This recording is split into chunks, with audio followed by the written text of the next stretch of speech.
Hello everyone, welcome to IFS. तो जैसा कि गाइज आप सभी को पता है, इस बार आईआईटी जैम केमिस्ट्री का रिजल्ट्स बहुत ही शानदार आया है।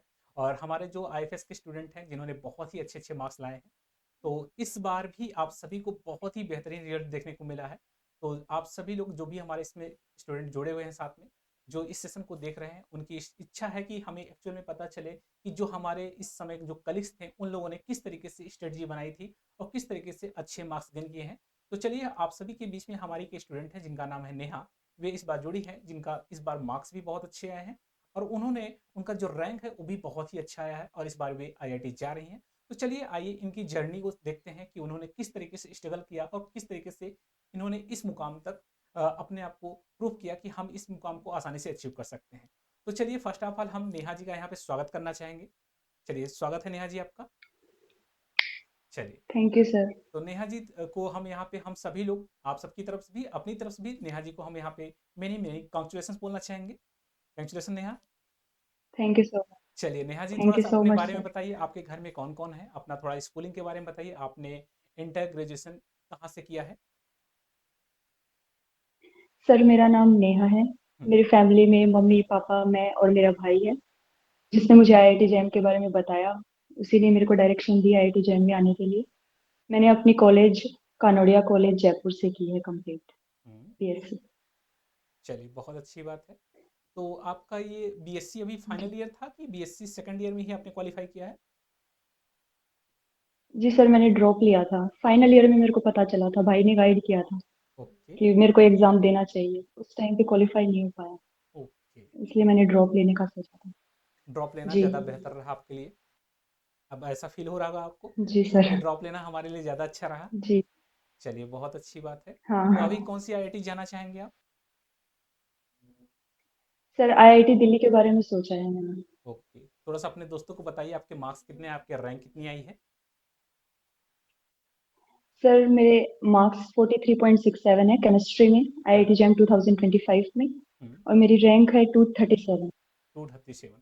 फिर तो आपको डेफिनेटली आईआईटी दिल्ली तो मिल ही जी। जाएगा। और मुझे लगता है जी। राजस्थान से काफ़ी पास में भी है। हाँ। तो आईआईटी दिल्ली चूज करने का क्या रीज़न है? आईआईटी दिल्ली ही क्यों? बाकी कोई और आईआईटी, आईआईटी जोधपुर भी तो है आपके पास में। जी सर, पूरी फैमिली मेरी वहीं पे रहती है। अच्छा अच्छा। पापा भी वहीं हैं और भैया भी, तो थोड़ा पास भी पड़ता है सर। ओके, तो मतलब फैमिली वहाँ पे है, जी इसकी वजह सर। से हमें वहाँ पे जाना है। चलिए बहुत अच्छी बात है। IIT JEE Delhi sir. का आपने गूगल मैप पे एक बार विजिट किया, आईआईटी दिल्ली के बारे में देखा, कैसा कैंपस है? जी सर, मेरे को तो बहुत अच्छा लगा सर। चलिए सभी को बहुत ही अच्छा अच्छी। लगता है। हाँ आईआईटी दिल्ली बिल्कुल। तो वैसे भी अपने आईआईटी बेस्ट दिल्ली सिटी बहुत है। अच्छा कैंपस है और वहाँ पे उसके साथ साथ प्लेसमेंट वगैरह भी होते हैं। एमएससी के ड्यूरेशन में आपका एमएससी कंप्लीट होने के बाद प्लेसमेंट वगैरह भी होते हैं। जैसा कि कभी आप गए हैं आईआईटी दिल्ली? जी सर। नहीं सर, ऐसे तो पर्टिकुलरली कभी नहीं गई मैं। बहुत खूबसूरत कैंपस है, मैं जा चुका हूँ, मैंने विजिट भी किया है। और खाने वगैरह वहाँ के जो मेस वगैरह जी। हैं बहुत अच्छे हैं। मैं वहाँ पे रह चुका हूँ काफ़ी टाइम। चलिए बहुत अच्छी बात है। थोड़ा सा अपने दोस्तों को बताइए कि आपने क्या स्ट्रेटजी अपनाई थी, किस तरीके से पढ़ाई किया। और ड्रॉप आउट के बाद काफ़ी बच्चों के दिमाग में निगेटिविटी जाती है। वे लोग सोचते हैं कि मुझे इसके साथ साथ में कुछ करना चाहिए या ड्रॉप आउट लेकर के प्रॉपर हमें पढ़ाई करनी चाहिए। तो क्या करना चाहिए, आपने क्या किया अपनी लाइफ में? जी सर, जाहिर सी बात है कि ड्रॉप लेते हैं तब अपने होता है कि अपने कुछ नहीं किया है, दोस्त अपने आगे निकल गए। लेकिन वही है, इन सब के बीच में हमें यही सोचना चाहिए कि अपने को खुद को क्या करना है। हम्म, अगर हम ड्रॉप ले रहे हैं तो हमें उस गोल को अचीव करने के लिए अपना 100% देना चाहिए। बाकी ये नहीं सोचना चाहिए कि हम दूसरे क्या कर रहे हैं क्या नहीं कर रहे हैं। मैंने अपने प्रिपरेशन में हर चीज फेस की। सभी घर वालों ने भी बहुत कहा कि सपोर्ट किया, लेकिन वही है सर, हो जाता है। हो जाता है।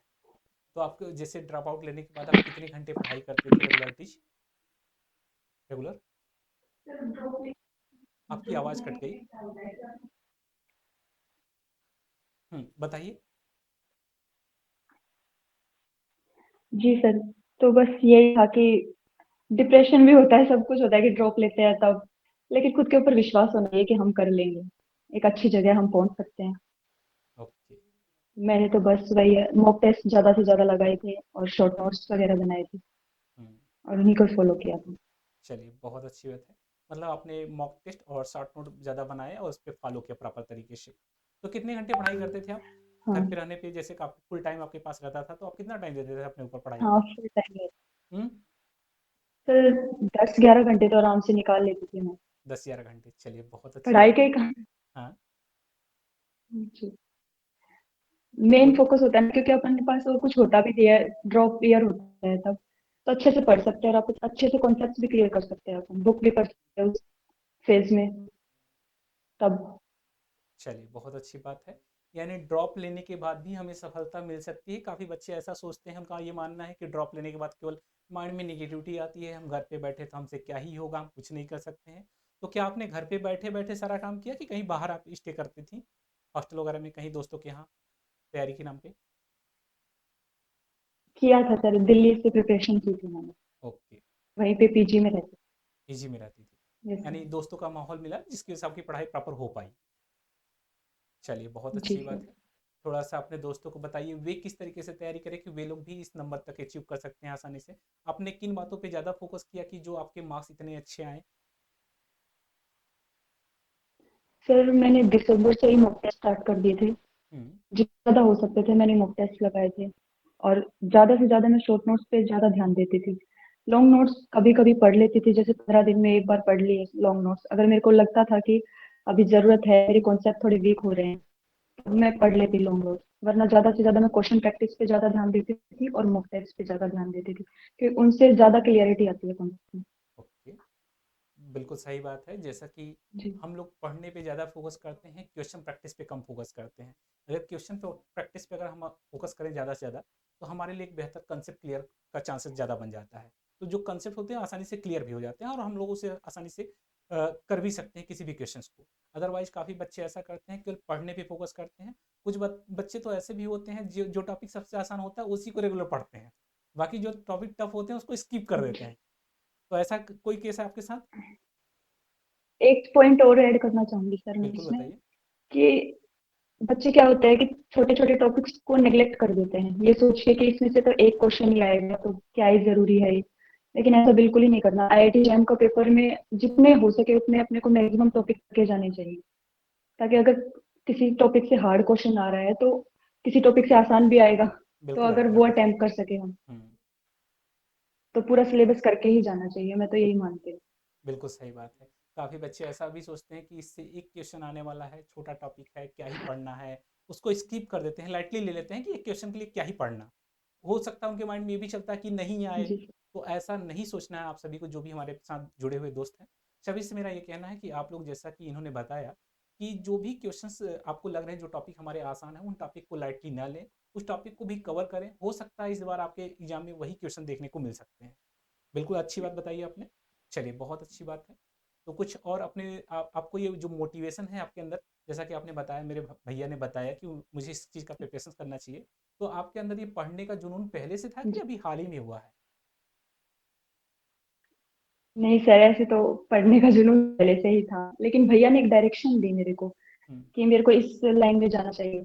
वरना मैं तो गवर्नमेंट जॉब की सोच रही थी प्रिपरेशन करने की, लेकिन भैया ने गाइड किया कि तुझे ये करना चाहिए, इस लाइन में ज़्यादा स्कोप है तेरे लिए।